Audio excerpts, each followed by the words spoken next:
Thank you, Madam Speaker. Thank you for confirming that it was a typing error on the part of the Secretary. Madam Speaker, I would like to thank you for the opportunity to briefly outline the work and initiatives for offshore fisheries managed by Fiji within its exclusive economic zone, short form as EEZ. While there has been many discussions centered on inshore and coastal fisheries and its activities, I would like to brief this Honourable House on the offshore fishery sector. Madam Speaker, this sector covers the area outside the customary fishing grounds.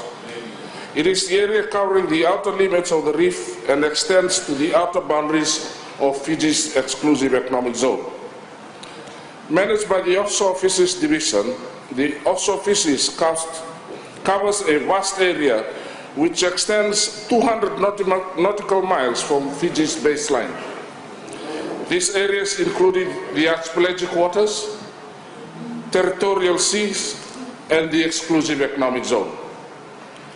Madam Speaker, through the leadership of the Fiji First Government, the offshore sector had been supported with the approval of a robust legislation, namely the Offshore Fisheries Management Act and the Offshore Fisheries Management Regulations. The introduction of these regulations has been unprecedented. Through these two pieces of legislation, Fiji has been able to implement measures that not only focus on controlling effort through better management tools, but also includes the provisions that dealt with few issues. 1, enforcement and surveillance. 2, the collection of scientific data through observers. 3, port state measures. 4, investigations. 5th, control over exports and imports. 6, providing legislative support for vessels monitoring. And lastly, legislating and declaration of fishery. Madam Speaker, these are just some of the many provisions covered under the updated legislation achieved through the Fiji First Government. Additionally, Madam Speaker, for any organization to fully operationalize, there needs to be a policy framework that clearly defines the objective, goals, and strategies of the organization. The offshore fisheries sector is supported by the Tuna Management Development Plan.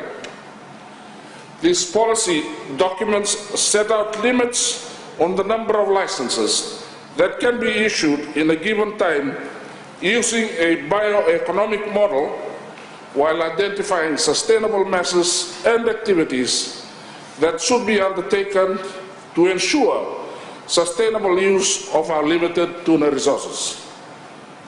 Madam Speaker, from these two important mechanisms, the offshore fisheries sector is able to focus on creating a robust fishery that focuses on sustainability while ensuring economic efficiency. In light of this, Madam Speaker, through our robust management tools, Fiji is a model throughout the region. Our proactive and holistic approach has allowed us to gain access to niche markets. That includes the United States, Japan, and the European Union. This market poses strict requirements for all importing countries. To be able to export to these markets indicate how Fiji is dedicated to meeting exporting requirements. Madam Speaker, to reflect on Fiji's commitment, the offshore fisheries sector in 2017 collected $1.3 million in government revenue from costs associated with the management of the tuna fishery. This, Madam Speaker, is revenue collected from excess fees, which is on the use of tuna resources, and management fee, which is the fee levied to service provided to tuna vessel operators. The $1.3 million of government revenue is a portion of the actual value of production, which in 2014 was recorded as $54.3 million US, which is equivalent to 107.6 Fiji dollars. This shows our ministry's commitment in contributing to the economic growth of Fiji's economy. Madam Speaker, while having to reflect on Fiji's continuous growth, I would like to inform this House on the additional work that is currently being done to help grow the offshore sector. Madam Speaker, while we have gained access to the main markets, the next step is to focus on meeting international standards for product labeling. Fiji has achieved this in being one of the only countries in the world to be certified under the Marine Stewardship Council certification. This achievement, Madam Speaker, is substantial because not only does it allow us to access niche markets, it also promotes ocean health. The eco-labeling and the traceability components of MSC certification bring social and economic benefits to Fijians who depend on tuna as an important resource. This certification builds on Fiji's commitment made last year at the United Nations Ocean Conference to have 75% of all long-line vessels MSC certified. Madam Speaker, while Fiji has achieved a re-certification status this year, we are able to add yellowfin as a certified species to the previously certified catches of albacore. We, through the offshore initiatives, have also extended the area of fisheries beyond the Fiji EEZ to include high seas pockets bordering our exclusive economic zone. Madam Speaker, this is an achievement that needs to be recognized. To add on this, Madam Speaker, like any other fisheries, resources are limited. Noting that Fiji is at the tail end of the migrating tuna stocks, we will always be left to fish for the tiny bit of stock that make it past the waters of our north or equatorial neighbors. Over the past years, we have tried to bring in foreign fleets to land its catch in Fiji. This is to help supply the much needed raw materials to our processing facilities, thus leading the increase of production which creates job opportunities and adds value to our end products. Madam Speaker, this is a long-term goal. There are short-term goals that the Ministry is working on to secure raw materials. Discussions are ongoing with development partners to operate tuna fleets in the region.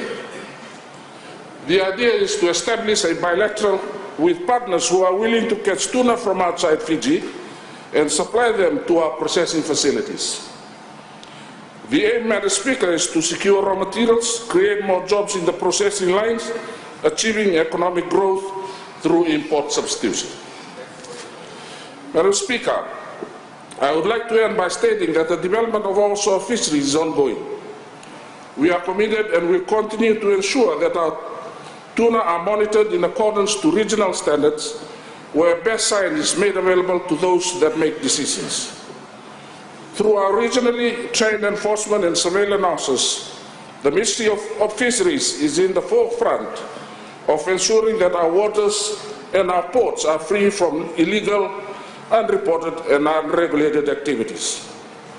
Madam Speaker, to achieve a more holistic approach and provide voluntary commitments toward offshore initiatives, the Ministry of Fisheries, through establishment of the Fiji Offshore Fishing Association, is able to work closely with our private partners.